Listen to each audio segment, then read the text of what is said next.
Alright, so I've decided to change my front fork oil in my 1995 Harley Davidson Fatboy. And I chose this performance fork oil heavy at the recommendation of my Harley dealership to help with the front fork suspension and everything, so it's a little more solid and won't be as, hopefully not as responsive or overly squishy on the front end. So first thing first, jack your bike up on some stands. I've got a bike stand and works pretty well. I did put a couple extra jack stands under the front of it as it tended to lift up the ass end before the front end, and I just wanted to kind of help protect the front of it as I'm working on it from sliding forward or dropping down, as most of the rear end weight seems to be pretty solid. But first things first, I actually took a Allen wrench and took off the cover for the front forks, and I put a protector cloth, terry cloth, over my tank so that I could rest the front forks back there so that I could access the top bolt and unscrew it without it flying up or leaving me very little room to work between the handlebars there.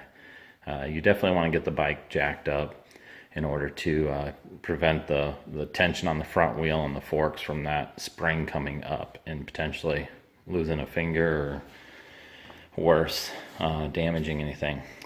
There's a screw on the back side of the fork here.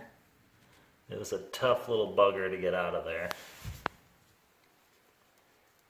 Here's the screw right here. Just a small little screw. But I have a bunch of Hondas that I've worked on over the years, so impact screwdriver did the trick to get it off of there.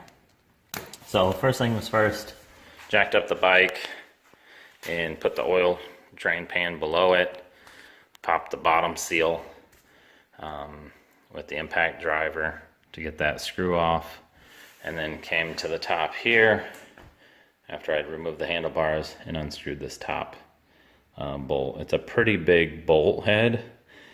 Unfortunately, I didn't have a wrench or adjustable wrench big enough to take that off, so I actually ended up using a pair of pliers. Not the most appropriate. I wouldn't suggest this. However, I will say that my cap was on there pretty loosely. I was able to, and I didn't even have to put any pressure on it, so there's no teeth marks in the bolt face or anything like that. So I'll have to get that kind of hand tightened down and get the right wrench for it. I believe it's like 33 millimeter or something big like that from what I've read online.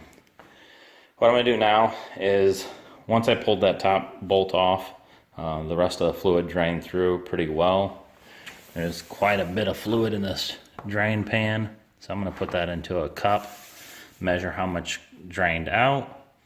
I've got new bolts, a new rubber seal to put on the top cap, so I'll put the new drain bolt in with the copper washer to reseal that. I'll add the proper amount of fluid based on what came out and then retop it with the cap. And I'll show you on the other side, since I already did this side, the process that I did here. Alright, so I'm putting the screw back in. I'm not using the old screw. I did buy a new set of screws with copper washers and new seals for the top of the fork. Grab a bigger size bit, I believe it's a size 3 screwdriver, Phillips. Come back here on the back of this thing, and I already started feeding it in so that you can see. I'm just going to tighten it down by hand for the video, but I'm going to go back. I'm going to use my impact driver just to notch it on there tight enough to keep nice good seal with that copper washer, unless I feel I can get it tight enough by hand. But I just want to prevent that from leaking, and that copper washer will help tremendously. Okay, now to measure the amount of fork oil, and I'm going to use what I call as the solo cup measuring method. So I filled up from my oil pan into one of the solo cups, Then I filled a solo cup up with equal water, which puts me just above that top hump of the solo gripping in name on the side of the cup. So I'm going to take that cup of water, dump it into my handy dandy measuring cup, and voila, that puts me pretty much right at 12 ounces. Perfectly. So that's how much oil I'm going to add. It's 12 ounces. Okay, so now that I've measured, time to grab my Performance Fork oil. Screaming Oil, 16 fluid ounces. All I need is 12.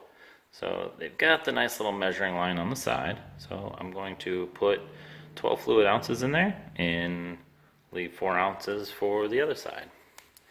So I went ahead and put my $5 Harley Davidson orange funnel into the top of the fork.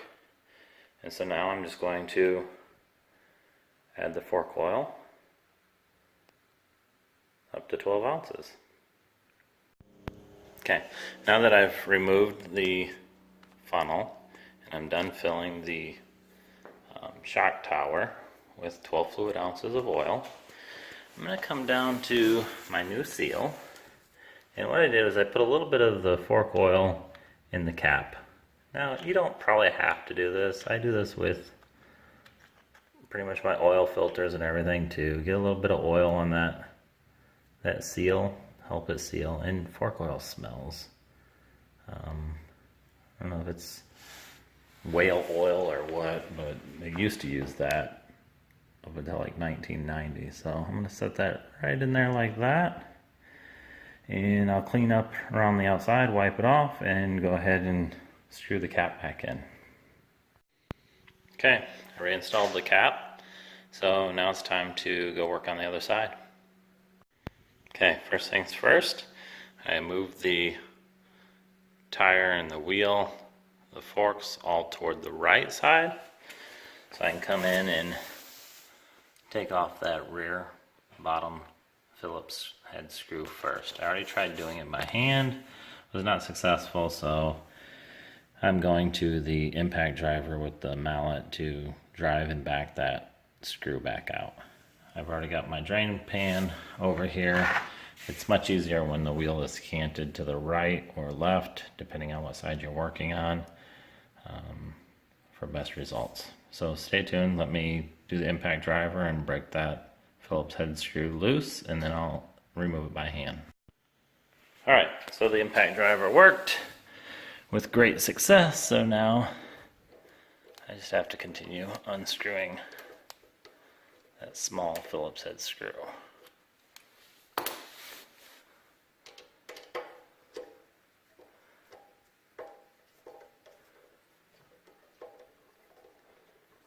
Alright, I hear the fork oil already draining down. So I'm going to pull that aside and it will start to drip progressively faster. Once I pop the top cap on this, it'll come out a little faster. It's not going to go squirting or shooting out or anything like that. It'll just drain with gravity. Okay, now I'm to the top bolt here of my shock tower, and I just worked that loose. It wasn't on there that tight. I was able to do it with channel locks. So now I'm going to unscrew it by hand once I get it going, and then I'll get that off of there. I like to wear gloves, make sure that the handlebars are out of the way, just in case that shock comes shooting up through that tower. I don't want to jam my hand in between the forks or anything. I'll make sure that it's free and clear, especially once I get closer to the top of unscrewing this. So the best part about jacking the bike up is you're really taking all that weight and everything off the bottom of that wheel, pushing and putting pressure on those front forks to prevent that spring from driving upwards. So I got this one all the way to the top. You can hear it's draining much quicker now, and no tension or pressure whatsoever. So now it's drained out quite a bit quicker now. So I'll let that finish draining, let gravity do its job, and then back to the solo cup measuring method. Alright, so my solo cup method worked perfectly. I have literally the same exact amount of front fork fluid oil on the right side as I did the left side that drained out. So now moving on to the next part, I need to reinstall the screw. But before I do on each side, what I did was came back here with a wire brush and kind of cleaned up the surrounding area just of any dirt or debris or anything before I put that screw in, just to make sure that it's clean and nothing's going to get in the way of reattaching that screw and letting that copper washer do its job. So after cleaning that up, wipe it off, see that it looks good all around, and I would say that's pretty damn good. So one last quick wipe, and then I'll go to my screw.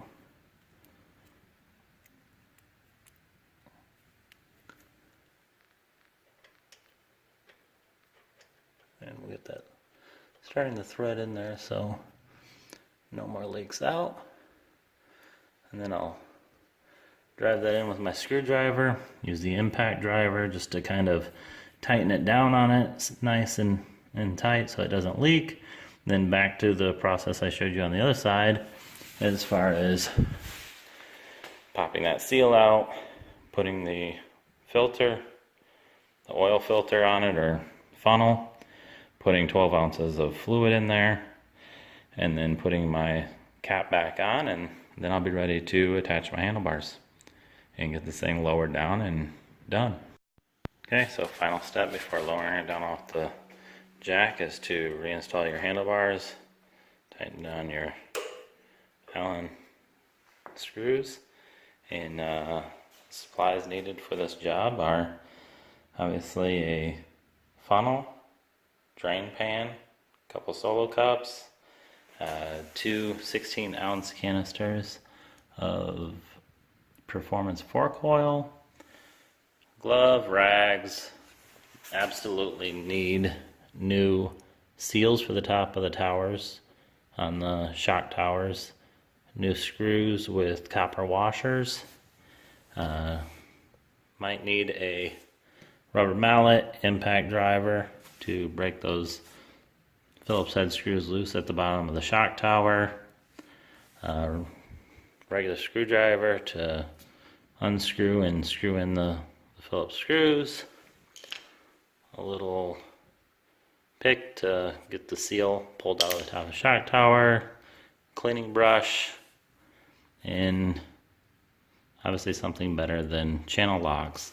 But you know, when all else fails, something's better than nothing.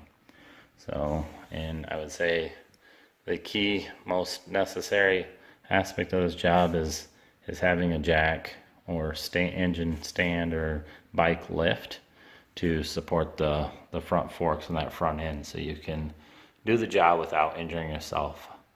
Wear safety glasses, safety gloves, be safe, ride safe. Best of luck to everybody.